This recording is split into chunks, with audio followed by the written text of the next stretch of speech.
No 171 ele fala, palavras de mãe, se sua mãe diz, fazei tudo quanto ele vos fizer. Então, e colocou primeiro essa lição, 171. Então, primeiro, antes de nós irmos a Jesus, ele está dizendo assim, ó, vinde a mim todos os que estáis cansados e oprimidos, e eu vos aliviarei. Mas antes de ir até ele na lição de número 172, eu tenho que fazer o que Maria nos recomendou.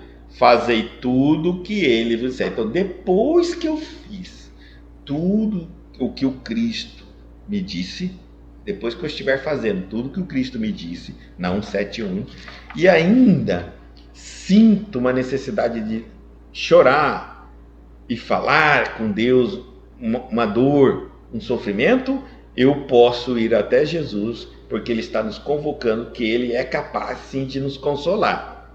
Ele vai ser capaz de nos consolar. Quer ver uma coisa que é muito interessante? Por que algumas pessoas, quando perdem um filho, pais, não encontram consolo? Enquanto outros, quando perdem um filho, encontram consolo. E outros, quando perdem um filho, já parece que já estão consolados. São a mesma situação. Não estou falando aqui, vamos dizer que todas as famílias amam os filhos iguais. Tá bom? Então, por quê? Exatamente por isso.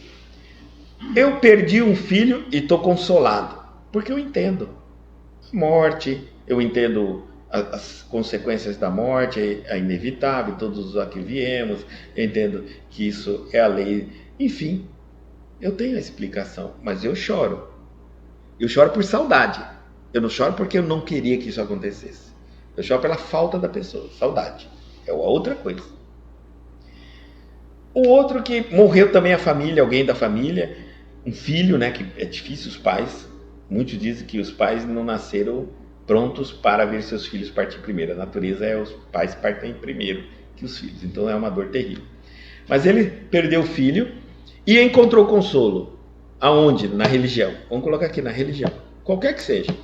Então foi o Cristo que o consolou. Sim, porque provavelmente ele já sabia que tinha explicação e foi atrás. Ele já havia renunciado o seu propósito de auto-explicar aquilo que ele não estava conseguindo. A partir do momento em que a pessoa se coloca, os pais pensam assim, o que a gente sabe, o que a gente entende não está servindo para nada nessa situação, vamos atrás de uma coisa diferente, vamos atrás das respostas, a partir deste momento tem consolo. Ele vai encontrar. E aquele que não encontrou? Porque ele acredita, ele tem certeza que o que ele sabe, não. E o que ele sabe não consola ele e nunca consolará. Vai ficar sem consolo. Não é porque não existe, é porque ele não aceita. É diferente. Então, antes de ir até o Cristo, siga os ensinamentos de Maria. Fazei tudo o que ele vos disser. 173 é zelo do bem. Para nos ajudar bastante, né? Porque Maria fala, vai fazer tudo o que ele vos manda. Aí o Cristo fala, todos vós que são aflitos e sobrecarregados. Dá a impressão que tudo é sofrimento, mas ele vai falar aqui, zelo do bem. Uma coisa interessante, ó. Primeira carta de Pedro, capítulo 3, versículo 13. E qual é aquele que vos fará mal se fordes zelosos do bem? Ele está fazendo uma pergunta. Quem será capaz de te fazer mal se você cuida de ser um homem de bem, de fazer o bem do bem? Vamos lá. Temer os que praticam o mal é demonstrar que o bem ainda não se nos radicou na alma convenientemente. A interrogação de Pedro reveste de enorme sentido. Se existe sólido propósito do bem nos teus caminhos, se és cuidadoso em sua prática, quem mobilizará tamanho poder para anular as edificações de Deus? Ninguém pode, né? O problema reside, entretanto, na necessidade de entendimento. Somos ainda incapazes de examinar todos os aspectos de uma questão. todos os contornos de uma paisagem. O que hoje nos parece a felicidade real, pode ser amanhã cruel desengano. Nossos desejos humanos modificam-se aos jorros purificadores. A grande quantidade de água, jorros, que sai das fontes, aqueles jorros de água, em grandes quantidades, está dizendo assim, da fonte evolutiva. Jorros purificadores. Ou seja, nós modificamos muito, né? Urge, pois, afeiçoar-nos à lei divina, refletir-lhe os princípios sagrados e submeter-nos aos superiores desígnios, trabalhando incessantemente para o bem onde estivermos. Os melindres pessoais, as falsas necessidades, os preconceitos cristalizados operam muitas vezes a cegueira do espírito. Procedem daí imensos desastres para todos os que guardam a intenção de bem fazer, quando ouvidos, porém, ao personalismo inferior. Quem cultiva a obediência ao Pai no coração sabe encontrar as oportunidades de construir com seu amor. Os que alcançam, portanto, a compreensão legítima não podem temer o mal. Nunca se perdem na secura da exigência, nem nos desvios do sentimentalismo. Para essas almas que encontraram no íntimo de si próprias o prazer de servir sem indagar, com insucessos, as provas, as enfermidades e os obstáculos são simplesmente novas decisões das forças divinas, relativamente à tarefa que lhes dizem respeito, destinadas a conduzi-las para a vida maior. Ou seja, tudo acontece. Então vamos lá, zelo do bem para nós encerrarmos, né? Imagina assim, qual é aquele que vos fará mal? Quem poderá te fazer mal se for zeloso do bem? Se você estiver zelando o bem, os seus bons sentimentos, bons pensamentos, boas atitudes, cuidando de ficar sempre, quem pode te fazer mal? Realmente ninguém. Então vamos lá. Temer os que praticam o mal é demonstrar que o bem ainda não se radicou na alma convenientemente. Se você teme o mal, acabamos de falar anteriormente, se você tem medo do mal, você não entendeu ainda o bem. O mal nunca pode vencer o bem.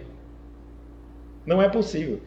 Aparentemente, como eles são muito mentirosos, muito ilusionistas, né?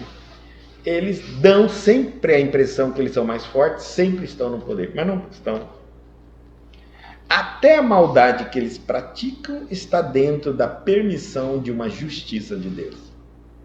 Não há uma vítima do mal que não precise estar ali e passar por aquela circunstância. Vamos pensar nisso. Tão perfeito que é Deus. Então, a interrogação de Paulo reveste de enorme sentido. Se existe sólido propósito do bem nos teus caminhos, se és cuidadoso em sua prática, quem mobilizará tamanho poder para anular as edificações de Deus? Então ele está falando, olha, é impossível. Se alguma coisa foi destruída, não era do bem. Tá certo? Ou, vamos tentar assim, não era do bem. Se alguma coisa foi destruída porque Deus quis, ou não era o momento, ou não seria daquela forma, mas não foi feita pelo mal. O que ele quer dizer é isso.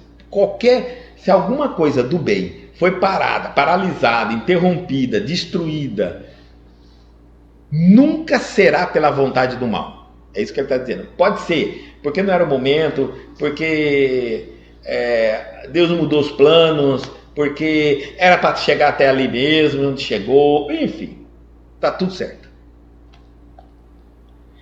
E aí, o problema reside, entretanto, na necessidade de entendimento. Ele fala, e é para que a gente vai precisar entender isso. Somos ainda incapazes de examinar todos os aspectos de uma questão. Então nós estamos vendo um fato, um acontecimento, mas não somos capazes de examinar todos os aspectos, só Deus é. todos os contornos de uma paisagem, ou seja, nós estamos na superficialidade, inclusive do tempo, porque muitas vezes algumas situações já estão acontecendo há milênios de anos, nós só estamos enxergando ela agora, nessa pequena fotografia do tempo, e já queremos julgar, falar um monte de coisa, quando muitas vezes isso aí já acontece há milênios de anos. Então, somos incapazes de examinar o que nos parece. A felicidade real pode ser amanhã cruel desengano. Então, até isso, a gente se engana. Às vezes a gente olha uma coisa que parece ótima, maravilhosa, fantástica, e pode ser um engano. Inclusive no bem. Olha só. Vamos supor que chegasse alguém aqui com um exército e falasse assim: vamos implantar no planeta Terra a paz, a harmonia, a ferro e fogo. Muitos iam falar: oh, valeu, valeu, valeu, né? Porque, nossa, depois de que ele acabar de matar todos os maus, prender todos os... aí parece que a Terra vai ficar ótima, não vai? Não vai. Então ele está falando assim, ó, o que hoje nos parece uma felicidade real, nós íamos possivelmente ser enganados, talvez amanhã pode ser um cruel desengano. Ou seja, aí nós vamos entender que o bem, que o amor e que a paz não pode ser implantado com violência. Não funciona assim. Nossos desejos humanos modificam-se aos jorros purificadores da fonte evolutiva. A fonte evolutiva, ela é um manancial, né, o tempo todo. E os desejos humanos se modificam o tempo todo. Então, o que nós queremos como uma suposta paz e amor, uma lei de opressão, amanhã a gente pode pensar que é melhor a bagunça do que a opressão. Porque tudo que eu inicio com violência, acaba com violência. Então não funciona. Nossos desejos... urge, pois, afeiçoarmos-nos à lei divina. Agora ele vai dizer assim uma receita que nós já falamos aqui. O tempo todo, o mal, a nossa personalidade, o nosso ego, o materialismo, nos convence que a felicidade está neste mundo. Eu tenho que conquistar coisa, ter dinheiro, ter poder, ter beleza, ter uma vida imortal, não morrer nunca, não posso adoecer, o tempo todo. Passamos uma vida inteira recebendo mensagem, mesmo morando com os nossos pais desde pequeno, a uma cultura do materialismo. Que tudo que nós buscamos, tudo que nós precisamos, tudo que nós queremos para ser feliz está aqui, no materialismo. É assim que foi. No entanto, qual é a resposta para isso? Se a partir de hoje, pensem comigo, vamos acompanhar o pensamento de Emmanuel, ele está nos dando uma direção. Se a partir de hoje afeiçoarmos a lei divina, vamos estudar todo mundo a lei divina e vamos nos afeiçoar a ela, vamos parar de enxergar ela, afeiçoar, para de enxergar ela como punição. Afeiçoe-se a ela, aproxime-se, domestique-se, aceite ela. Não é uma punição, porque ela não acontece depois, ela previne. Quando a gente fala não matarás, Deus não está dizendo que aqueles que matarem vão para o inferno. Não, ele está dizendo para nós não matarmos. Ela previne, a lei de Deus previne quando nós entendemos ela e nos afeiçoamos ela. Se eu aplicar a lei de Deus na minha vida, eu não erro. Então não tem consequência. Ela não veio para o depois. Por quê? O depois de errado, nós não sabemos, só Deus que sabe. Pode haver perdão, pode haver uma série de coisas. Então nós não sabemos. Lei divina nunca foi para punir. Nós, seres humanos, que entendemos como uma punição, nunca foi. É sempre precaução. Se nós entendemos, então vamos começar desde pequeno ensinando nossos filhos. A lei de Deus não é punição. A lei de Deus não é para o depois do acontecido, a lei de Deus é para o antes. Aprenda a lei de Deus e você nunca estará do lado de lá. Refletir-lhes os princípios sagrados, refletir sobre os princípios sagrados. Refletir é o que a gente não faz, meditar, analisar, pensar sobre os princípios sagrados. Nós não fazemos, né? Muitas vezes a gente estuda a história do cristianismo, sabe o que Jesus nos ensinou, mas não pegamos seus ensinamentos e refletimos com ele profundamente na nossa vida. Há muito caminho para fazer.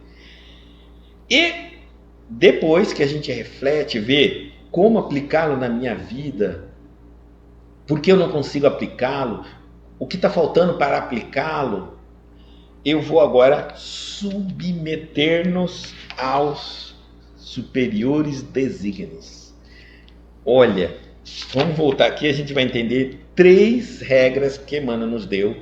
E se nós aplicássemos nas crianças desde pequeno, o mundo já seria diferente. Primeiro, aproximar ela da lei de Deus.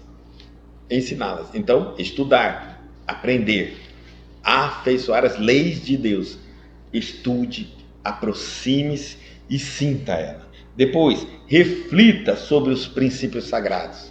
Reflexão sobre os princípios sagrados que existem. Reflita, medita, pensa, analisa, debate. Então, ao invés de a gente ficar criando um monte de teoria que não leva a gente em lugar nenhum, inclusive teoria da conspiração, teoria da guerra, teoria da fome, a gente ficasse criando cada vez mais contexto de reflexão sobre os princípios sagrados. Então, nossos filhos também, junto conosco, estariam sempre refletindo sobre os princípios sagrados. E por último, que é o que nós não queremos, submissão, obediência, disciplina aos superiores desígnios. É isso que nós não queremos. É por isso que essa agenda aí do terceiro milênio, né, digamos assim. A agenda de 2030 aí que está todo mundo falando, é exatamente isso. Nós queremos ser os rebeldes à lei de Deus. E aqueles que se submetem, estão lutando para ser, eles são considerados conservadores, ultrapassados. Os progressistas são aqueles que, a partir de hoje, eles não obedecem à lei de Deus. Eles querem fazer diferente e ver onde vai dar. Então, obediência. O que adianta pai, mãe, ensinamento e educação se o filho não vai obedecer? Não adianta nada. Então, de nada adianta nós termos um Deus maravilhoso, de ter enviado um filho, nosso irmão fantástico, ter deixado um monte de ensinamentos, se nós não vamos obedecer, nós não vamos seguir. Então, tem que ter obediência. Tem que ter, nem é obediência, submissão. Submissão é diferente de obediência. Mais do que imagine se a humanidade fosse submissa à lei de Deus. Não teríamos problema. Agora, fazemos tudo isso não de uma maneira como a gente está, como alguns já vão pensar. Então vamos criar um monte de escola e vamos fazer uma lavagem cerebral nas crianças. Não adianta, porque ele está falando assim, trabalhando incessantemente para o bem onde estivermos. Ou seja, com o exemplo dos mais velhos, porque eles estarão fazendo e não só ensinando. Que a lavagem cerebral, geralmente você não faz, você só ensina. Eu posso fazer uma lavagem cerebral nos homens bomba. Quem vai se explodir é quem ficar com a lavagem cerebral. O professor que ensina, que faz a lavagem cerebral, ele não vai explodir a cabeça dele. É certo? A lavagem cerebral para fazer a guerra. Eu sou o treinador, eu fico fora do campo de batalha, eu mando os outros que estão com a lavagem cerebral para fazer a guerra. Compreenderam? Hoje nós sabemos que os militantes que têm essa lavagem cerebral são os que militam, que estão aí na luta, apanhando, sendo preso, gritando, mentindo, xingando, roubando, trapaceando, enganando, fazendo tudo isso aí. E quem coordena Quem faz a lavagem cerebral. Não, não é isso que nós queremos. Nós queremos fazer... Nós queremos nos afeiçoar-se à lei divina e ensinar a nova geração, refletir sobre os princípios sagrados e submeter-nos aos superiores desígnios. Mas fazemos isso todos trabalhando incessantemente para o bem, onde estivermos. Ou seja, ninguém poderá ser um professor disso, poderá ser um pai de família ou uma mãe, um condutor de família, se não for ele também fazendo o bem. Sempre o bem. Então vai parar de ter aquela coisa assim, eu ensino certo, mas faço errado, eu mostro para os meus filhos o caminho correto, mas eu não sigo. Isso vai acabar, porque eu tenho que estar trabalhando incessantemente para o bem, onde estivermos. Certo? Os melindres, ele complementa, continuando, os melindres pessoais, as falsas necessidades, os preconceitos cristalizados operam muita vez a cegueira do espírito. Nós nos deixamos ficar cegos, nos afastamos de Deus, nos iludimos quando somos tomados por melindres pessoais. Ai, não gosto disso, não quero isso, não aceito aquilo, né?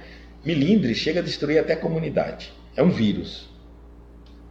As falsas necessidades, muitas vezes criamos necessidades. Eu tenho $1 milhão na conta, mas eu acho que a minha família precisa de $1 bilhão. Criamos uma necessidade e fazemos tudo por essa necessidade, mesmo que ela seja louca.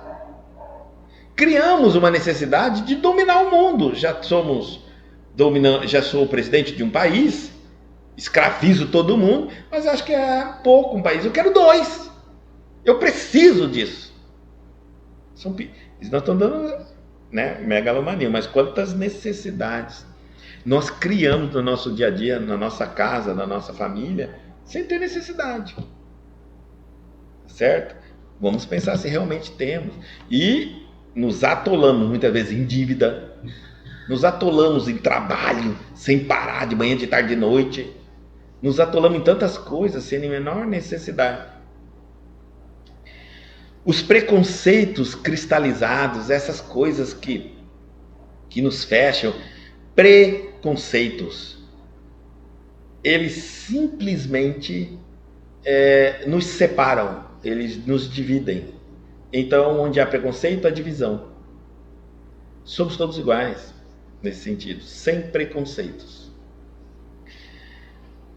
Conceitos são bons, preconceitos é que não são. E opero muitas vezes a cegueira do espírito, onde a gente fica cego.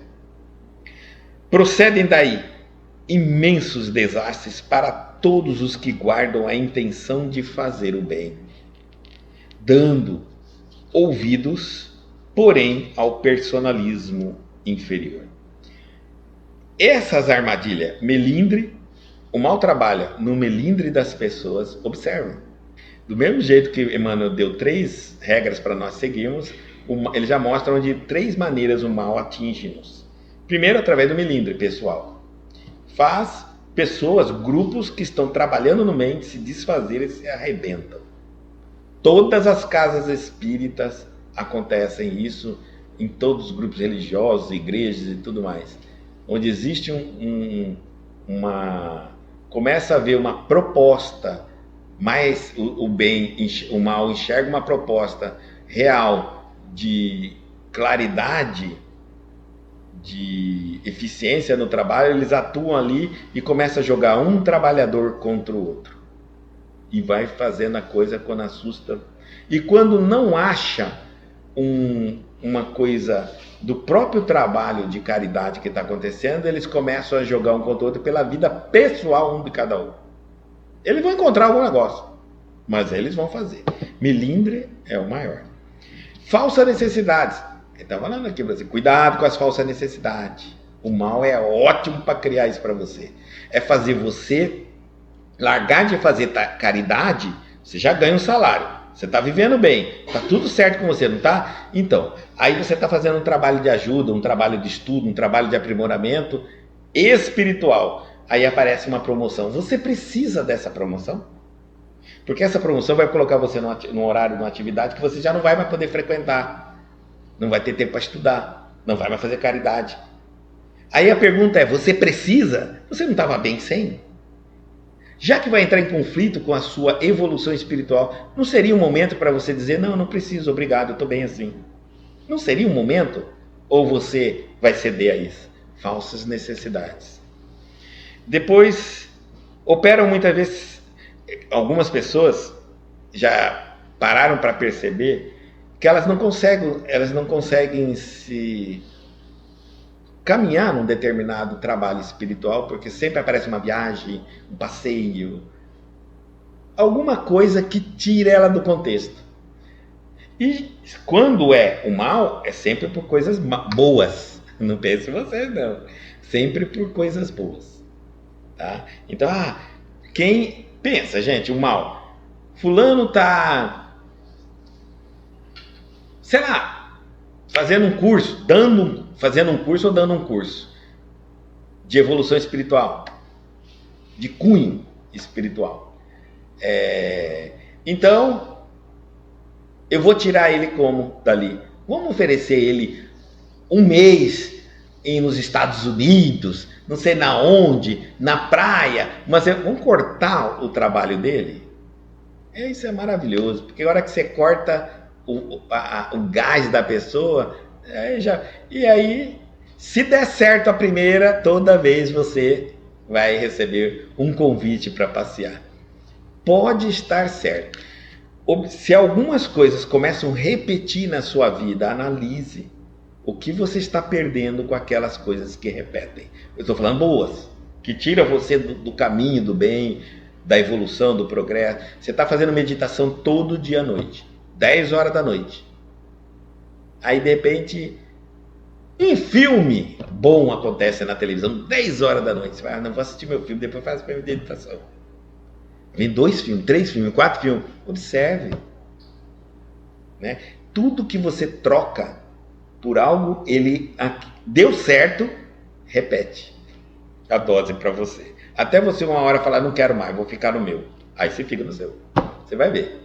E dá tudo certo do mesmo jeito. Falsa necessidade. Preconceitos cristalizados, isso chega. Todos somos iguais, todos somos filhos de Deus, ninguém é mais evoluído, ninguém é menos evoluído nesse sentido. Todos estamos aprendendo, todos vamos errar. Mesmo que as pessoas que são evoluídas neste mundo, submersas no corpo, podem errar. Não tem... vou contar aqui um erro de Valdo Franco. Deve ter 1 milhão de erros, deve ter 1 milhão de erros de Chico Xavier. Mas o contexto, não estão falando da vida, de pequenos erros, como seres humanos, estão falando de humanidade. Isso é diferente. Né? Então, eles nos cegam, não deixem esses erros pequenos, preconceitos cristalizados, falsas necessidades, melindres pessoais derrotados. Lutem contra isso.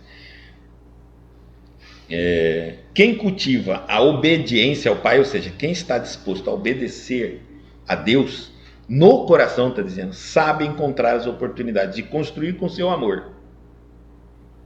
Uma pessoa, quando está mais se espiritualizando, ela está em busca de oportunidade de fazer o bem, de exercitar sua bondade, de pensar coisas boas, de sentir coisas boas e de falar coisas boas para que as pessoas se sintam bem. Os que alcançam, portanto, a compreensão legítima não podem temer o mal. Não tema o mal. Mesmo que aparentemente eles estão vencendo, estão mais fortes, tem um motivo para eles estarem ali, fazendo tudo aquilo. Nós não temos, lembra que eu falei, não temos condições de ver todos os adornos da paisagem, de saber todas as questões em profundidade. Não temos. Né? Eu penso que se Jesus, por um acaso, não tivesse sido crucificado naquele momento, como a humanidade estava realmente na história ainda, não teria tanta força o cristianismo. Não teria. Porque o que tornou o cristianismo imortal foi exatamente tudo o que aconteceu na situação que o planeta se encontrava de ignorância. Se o planeta tivesse mais preparado, não aconteceria. E se Jesus não tivesse aceitado a crucificação com a ignorância do planeta, não teria dado certo o cristianismo. Nunca se perdem na secura. Então, alcançam, portanto, uma compreensão legítima e não temem o mal. Nunca se perde na secura da exigência, nem nos desvios do sentimentalismo. O cristão tem que parar de exigir ser a exceção. Por exemplo, tem uma pandemia, todo mundo vai pegar a pandemia. Aí o cristão fala, mas eu sou cristão. Se Deus existe, eu cumpro minhas obrigações. Eu não quero pegar a pandemia. Eu falo assim para o cristão, para que ele pare de querer ser mimado por Deus. Como se fosse sempre Deus tá devendo a ele sempre ao cristão. Porque se eu sou cristão, nada de ruim pode acontecer. Eu não posso perder meu emprego, eu não posso adoecer, eu não posso brigar, ninguém pode brigar comigo, a violência não pode me atingir, a doença não pode me atingir, eu não posso sentir dor, eu não posso dormir mal. Você é um cristão que está no mundo. E se houver um tsunami, pode te pegar também.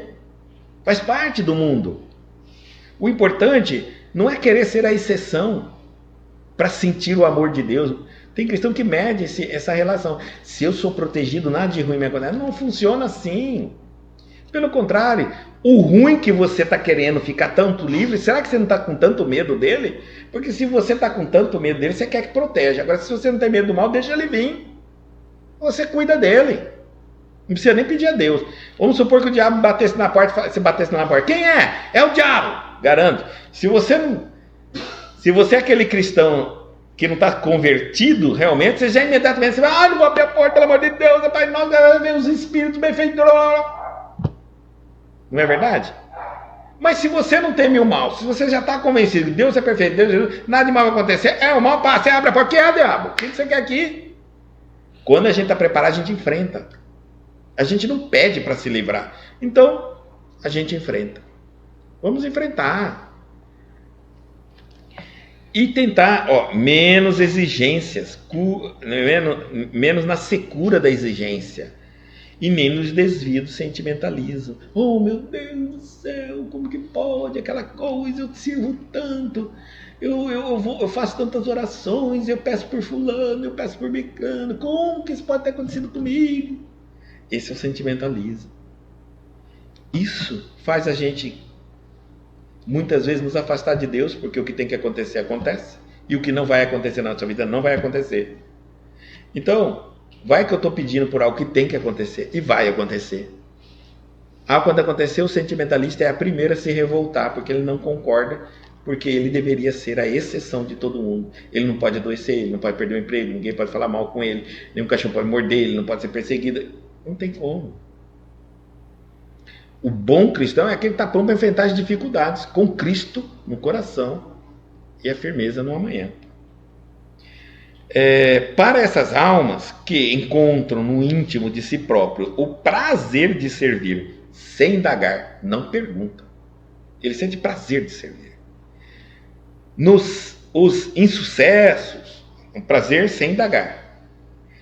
Os insucessos, as provas, as enfermidades e os obstáculos são simplesmente novas decisões da força divina.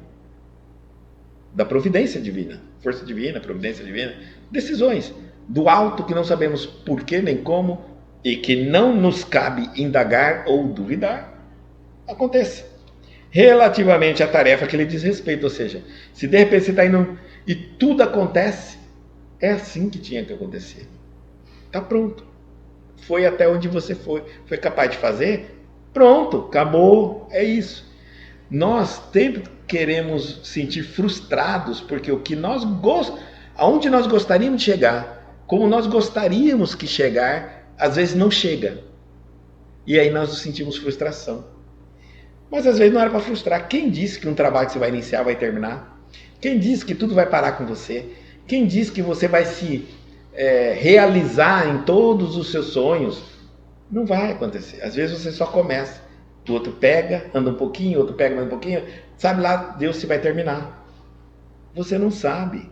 Então, que a gente, ele fala assim, olha, vamos servir sem indagar, sem pensar como, por quê, quando, onde.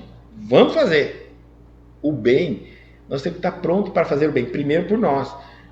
Vamos perceber uma atitude errada, um comportamento errado, um sentimento errado, tira de imediatamente, nem pensa. Coloca um objetivo, se livra desse pensamento, se livra desse sentimento, se livra dessa atitude, torne-se bom. E faça o bem, o máximo que puder. Relativamente à tarefa de que lhe diz respeito, destinadas a conduzi-lhes para a vida maior.